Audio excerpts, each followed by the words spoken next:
हमें एक आवाज सुनाई देती है। हमें अरबों साल पहले जिंदगी दी गई, तो हमने उसका क्या किया। अब हम लूसी नाम की एक लड़की को देखते हैं जो अपने दोस्त के साथ खड़ी थी। वो उसको एक बैग दिखाता है और कहता है तुम्हें ये उस होटल के अंदर जाकर एक आदमी को देकर आना होगा, जिसके बदले में हमें $1000 मिलेंगे। लूसी कहती है इतने कम पैसों में मैं ये काम नहीं करूंगी। जब लूसी उसे मना कर देती है तो अब वो उस सूटकेस को एक हथकड़ी के साथ लूसी के हाथ पर बांध देता है और उसे अंदर जाने का कहता है। उसे भी अब अपने दोस्त की बात को मानना पड़ता है। वो होटल के अंदर आ गई थी और रिसेप्शन पर आकर उस आदमी के बारे में पूछती है जिसका नाम मिस्टर जैंग था। तभी वहाँ पर कुछ लोग आते हैं जो लूसी के दोस्त को होटल के दरवाजे पर ही गोली मार देते हैं और लूसी को पकड़कर अपने साथ एक होटल के कमरे में ले आए थे। वहीं पर मिस्टर जैंग आता है जिसके हाथ खून में भरे हुए थे। वो आकर अपने हाथ धोता है और लूसी से पूछता है बताओ इस सूटकेस में क्या है। लूसी उसे देखकर घबरा गई थी और रोने लगती है। कहती है मैं नहीं जानती इसमें क्या है, मुझे तो सिर्फ मेरे दोस्त ने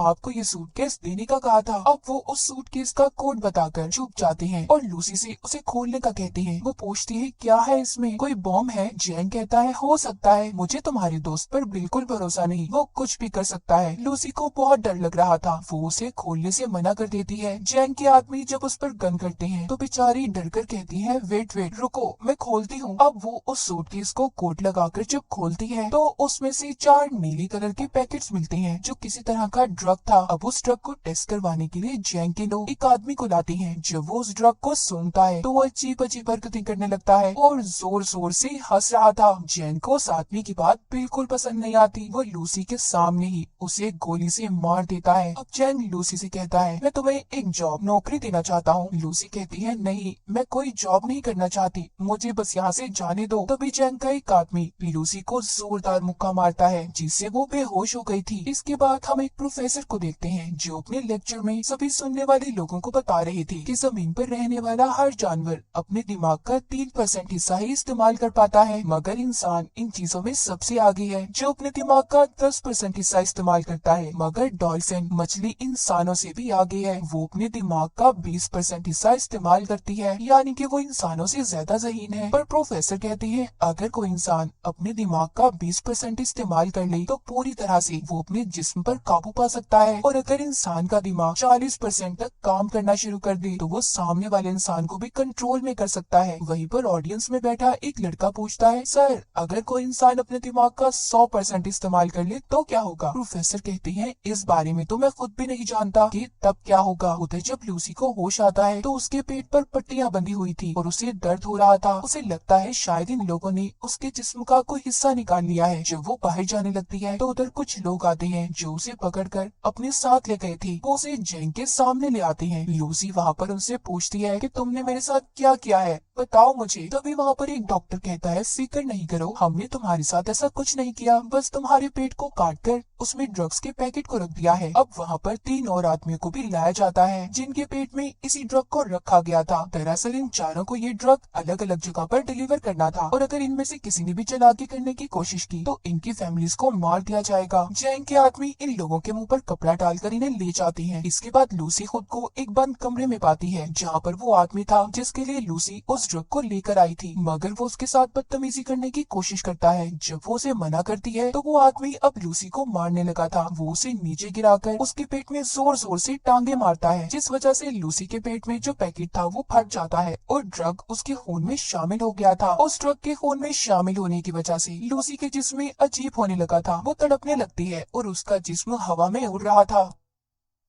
जब उसको होश आता है तो लूसी अब नॉर्मल हो गई थी, वो पहले जैसी लूसी नहीं रही थी। जब वो आदमी दोबारा से उसके पास आता है जो पहले उससे बदतमीजी करने की कोशिश कर रहा था, तो अब वो उसे खूब मारती है और उस जगह से बाहर आ गई थी। वो बाहर आकर वहाँ पर सभी बैठे हुए लोगों को मार देती है। इस लड़ाई में लूसी को भी एक गोली लग गई थी, मगर वो बड़े ही आराम से उस गोली को अपने जिस्म से अपने ही हाथ से बाहर निकाल देती है। दिखने में ऐसा लग रहा था कि जैसे उसे कोई दर्द महसूस ना हो। अब लूसी उस जगह से बाहर बाहर निकलकर कुछ और लोगों को अपनी गन से मार देती है और फिर टैक्सी लेकर हॉस्पिटल पहुंचती है, जहां पर कुछ डॉक्टर एक मरीज का ऑपरेशन कर रहे थे। वो स्क्रीन पर जब उस मरीज के दिमाग को देखती है, जिसके बाद उसे गोली मार देती है और डॉक्टर से कहती है कि यह आदमी वैसे भी मरने वाला था, मगर लूसी कैसे जानती थी कि वो मरने वाला है? शायद इस पर उस ड्रग का असर था और इसका दिमाग अब 20% काम कर रहा था। वो डॉक्टर पर गन करके कहती है कि मेरे पेट में ड्रग का पैकेट है, जल्दी से मेरा ऑपरेशन करो और ड्रग को बाहर निकालो। डॉक्टर गन को देखकर डर जाता है। उसके पास लूसी की बात को मानने के अलावा कोई और रास्ता नहीं था। जिसके बाद लूसी अपनी मॉम को फोन करती है और कहती है कि मॉम, मैं सब कुछ महसूस कर पा रही हूँ, ये हवा, जमीन की आवाज, अपने अंदर की आवाज, सब कुछ, यहाँ तक कि मुझे अपने बचपन की सारी बातें याद है कि कैसे मैं बड़ी हुई। लूसी अपनी मॉम से बात करती रोने लगी थी और उनका शुक्रिया करती है कि उन्होंने उसे इतना प्यार दिया। डॉक्टर अब उसका ऑपरेशन करते हैं। उन्होंने एक पैकेट को उसके पेट से बाहर निकाल लिया था कि इतना सारा CPH4 ड्रग, वो भी इतनी मिकदार में। डॉक्टर ये सोचकर हैरान और परेशान थी कि लूसी के जिस्म में अगर ये ड्रग शामिल हो गया है तो वो अब तक कैसे जिंदा है। लूसी डॉक्टर से कहती है कि मैं ज्यादा देर जिंदा नहीं रह सकती। वो अब ठीक होकर जैन के पास वापस जाती है और उसके सभी आदमियों को एक एक करके मार देती है। फिर उसके बाद वो जैन के पास जाकर उसके दोनों हाथों में चाकू को मारकर उससे पूछती है कि मुझे बताओ, बाकी के आदमी कहाँ पर हैं जिनके पेट में तुमने ड्रग को रखा था? मगर जैन जब उसको कोई जवाब नहीं देता तो वो अब उसके दिमाग को पढ़ने लगती है, जिससे लूसी को उन आदमियों के लोकेशन के बारे में पता चल गया था जहाँ पर उन्हें भेजा गया था। दरअसल लूसी का दिमाग उस ड्रग की वजह से हद से ज्यादा काम कर रहा था। वो यहाँ तक ये भी देख सकती थी कि कैसे दरख्त जमीन से उगते हैं और कैसे अपनी खुराक लेते हैं। अब लूसी अपनी एक दोस्त के घर जाती है, जहाँ पर वो उसका लैपटॉप इस्तेमाल करके उस प्रोफेसर के बारे में पता करती है जो हमने कहानी के शुरू में देखा था, जो दिमाग के ऊपर लेक्चर दे रहे थे, जिनका नाम सैमुअल था, जो पिछले 20 सालों से इंसानी दिमाग के ऊपर रिसर्च कर रहे थे।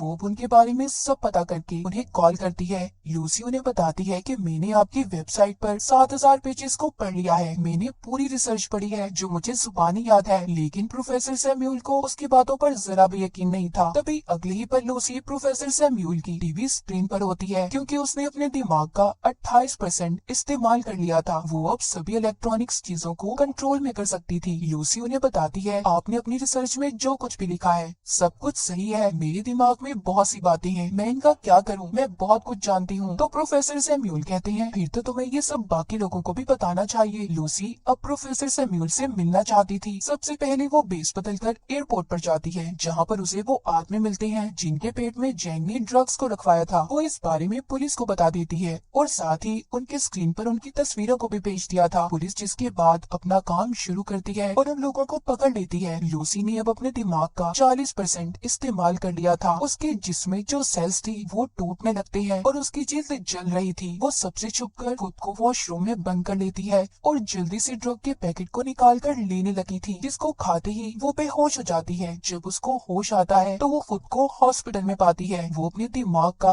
अब 50% इस्तेमाल कर पा रही थी। वहाँ पर पुलिस भी आ जाती है जो लूसी को गिरफ्तार करने आई थी, मगर लूसी अपनी ताकत का इस्तेमाल करती है। उसने इंस्पेक्टर के अलावा वहाँ पर जितने भी पुलिस वाले थे सबको बेहोश कर दिया था। जैसे कि प्रोफेसर सैमुअल ने बताया था कि जब इंसान 40% से ज्यादा अपने दिमाग का इस्तेमाल करेगा तो वो दूसरों पर भी काबू पा सकता है, और लूसी के साथ भी ऐसा ही हो रहा था। उसके साथ ऐसा इसलिए था कि जैसे जैसे वो ड्रग की मिकदार को अपने जिस्म में बढ़ा रही थी, उसका दिमाग ज्यादा से ज्यादा काम कर पा रहा था। उधर वो लोग जो पकड़े गए थे उन्हें हॉस्पिटल ले जाया जाता है ताकि उनके पेट से ड्रग को निकाला जा सके। लूसी भी अब इंस्पेक्टर के साथ हॉस्पिटल में पहुंच जाती है। हम यहाँ पर देख पाते हैं कि लूसी के दिमाग की ताकत इतनी बढ़ गई थी कि अब वो सारे शहर की फोन कॉल्स को भी सुन पा रही थी। तभी उसे पता चलता है कि जैंग के लोग भी हॉस्पिटल में पहुँच गए हैं। लूसी भी अब जल्दी से हॉस्पिटल पहुँचती है। वहाँ पर जैंग के लोग पहले ही मौजूद थे, जो उस पर गन तान कर खड़े हो जाते हैं, मगर लूसी के सामने वो ज्यादा देर तक टिक नहीं पाते। वो उन्हें हवा में किसी शॉपर की तरह उड़ा देती है और उनके हथियार छत पर किसी मकनातीस की तरह चिपक गए थे। वो अपने सामने आने वाले एक एक आदमी को दूर करती है जो दीवार में जाकर लगते हैं, और दीवार में भी सुराख हो गए थे। लूसी अब उनसे वो बैग लेती है जिसमें ड्रग था जो इन्होंने यहाँ से डॉक्टर से लिया था। वो भी इंस्पेक्टर को अपने साथ चलने का कहती है। उसने जो इतना सब देख लिया था वो लूसी से कहता है, मुझे लगता है कि तुम्हें मेरी मदद की जरूरत नहीं होगी आगे। वो उस इंस्पेक्टर के पास आती है और कहती है, तुम मेरे लिए एक रिमाइंडर की तरह हो जिसे मैं हमेशा याद रखना चाहती हूँ। चलो मेरे साथ चलो। वो उसे लेकर अब प्रोफेसर सैम्यूल से मिलने के लिए निकल जाती है, मगर जैंग ने उसे जाते हुए देख लिया था। वो भी अब अपने आदमियों के साथ उसका पीछा करता है। वहीं पर हम प्रोफेसर सैम्यूल को देखते हैं जिन्होंने सभी उन डॉक्टर्स और प्रोफेसर को बुला लिया था जो अपनी अपनी रिसर्च में माहिर थे। वहाँ पर अब लूसी भी आ गई थी। प्रोफेसर सैम्यूल सबको लूसी से मिलवाते हैं। सभी मिलकर काफी हैरान थे, मगर एक प्रोफेसर को लूसी पर शक था। वो अब उसको पकड़कर उसके बारे में बताती है। कहती है कि जब तुम्हारी बेटी 6 साल की थी तो उसकी मौत कार एक्सीडेंट की वजह से हुई। ये सुनकर वो हैरान हो गए थे क्योंकि इस बारे में आज तक कोई भी नहीं जानता था और इसी वजह से सभी लूसी पर यकीन करने लगे थे। वो सभी को वहाँ पर वो जानकारी देने लगती है जिसके बारे में वो सब कुछ जानती थी। वो अपने जिस्म में म्यूटेंट्स को भी बदलने लगती है। कभी उसका हाथ किसी चुड़ैल की तरह खतरनाक तो कभी एक हाथ को वो 2 हाथों में बदल रही थी। ये देखकर सभी हैरान थे। लूसी कहती है कि हमें हमेशा सिखाया गया है 1+1 2 होते हैं, दरअसल नंबर होते ही नहीं है। ये नंबर्स तो इंसान ने खुद को समझाने के लिए बनाए हैं ताकि उन्हें चीजें आसानी से समझ आ जाए। प्रोफेसर सैम्यूल कहते हैं कि अगर दुनिया मैथमेटिक्स रियाजी पर नहीं चलती तो फिर कैसे चलती है। लूसी उन्हें समझाती है कि एक गाड़ी है जो बहुत तेज चल रही है और चलते चलते वो इतनी तेजी से चलने लगी कि दिखना ही बंद हो जाए। वो नजर तो नहीं आएगी पर चल रही होगी। असल में सिर्फ एक वक्त ही जरूरी है। टाइम, वक्त के बगैर हमारा कोई वजूद नहीं। तभी वहाँ पर जैंग और उसके लोग आ जाते हैं। उन्होंने बिल्डिंग को चारों तरफ से घेर लिया था। इंस्पेक्टर लूसी से कहता है हम ज्यादा देर तक उनको नहीं रोक पाएंगे। लूसी अब अपने जिस्म में MPH4 ड्रग की ड्रिप्स को लगवा लेती है जो कि हॉस्पिटल से लेकर आई थी। वो प्रोफेसर को कहती है कि मैं एक कंप्यूटर बनाऊंगी और अपनी सारी जानकारी उसमें महफूज कर दूंगी, फिर जिसके बाद आप उसे एक पेन ड्राइव में स्टोर कर लेना जो आगे की जिंदगी में इंसानों की भलाई के लिए काम आ सकता है। प्रोफेसर जानते थे कि इतने ज्यादा ड्रग्स की डोज लेने के बाद लूसी बच नहीं पाएगी। लूसी भी इस बात को जानती थी, मगर अब वो खुद को सेक्रीफाइस कुर्बान करने के लिए तैयार थी। वो अपने दिमाग के 70% हिस्से को इस्तेमाल करती है, जिसके बाद वो कमरे में मौजूद सभी मेटल्स और एनर्जी का इस्तेमाल करके एक बहुत बड़ा कंप्यूटर तैयार करती है जिसके अंदर वो अपनी सभी जानकारी को स्टोर करने वाली थी। और फिर वो अपने दिमाग का 80% हिस्सा इस्तेमाल करके एक कंप्यूटर तैयार करती है जो इस तरह की नॉलेज, जानकारी को स्टोर कर सकता था। लूसी अपने दिमाग को इस हद तक इस्तेमाल कर लेती है कि वो वक्त के दूसरे हिस्से में भी पहुंच गई थी, यानी कि वो टाइम ट्रेवल भी कर सकती थी। इसके बाद वो हजारों साल पीछे जाकर जमीन पर जब डायनासोर थे वहाँ पर पहुँच जाती है। जब वो उस वक्त से थोड़ा और पीछे जाती है तो वो उस वक्त में पहुँच गई थी जब इंसान का कोई वजूद ही नहीं था, सिर्फ चंद ही एक इंसान थे, मगर वो भी जानवरों के रूप में। अब लूसी वापस आती है। जैसे जैसे वो अपने दिमाग का इस्तेमाल कर रही थी उसका जिस्म गायब होता जा रहा था। जब वो 99% अपने दिमाग का इस्तेमाल करती है तो आसमान पर उस वक्त में पहुंच जाती है जब जमीन का ये हिस्सा बना था। वहाँ पर अब जैंग भी आ गया था। इससे पहले वो लूसी को मारता वो अपने दिमाग का 100% हिस्सा इस्तेमाल करके गायब हो गई थी। वहीं पर इंस्पेक्टर आ जाता है जिसने अब जैंग को मार दिया था। लूसी प्रोफेसर को आकर पेन ड्राइव देती है जिसमें उसने अपने दिमाग के सारे डेटा को स्टोर कर दिया था। इंस्पेक्टर पूछता है लूसी तुम कहाँ पर हो? तभी उसके फोन पर मैसेज आता है आई एम एवरीवेयर, मैं हर जगह पर हूँ। कहानी के आखिर में हम वही आवाज को सुन पाते हैं जो हमने कहानी के शुरू में सुनी थी कि अरबों साल पहले हमें जिंदगी दी गई, मगर हमने उसके साथ क्या किया, क्या समझा अपनी जिंदगी को। हमें एक बहुत ही एडवांस कंप्यूटर दिया गया है और वो है हमारा दिमाग, मगर हम पैसे कमाने के लिए अपने जिस्म का तो इस्तेमाल करते हैं मगर अपने दिमाग को कोई कोई समझ पाता है। और इसी के साथ इस मूवी की कहानी यहीं पर खत्म हो जाती है।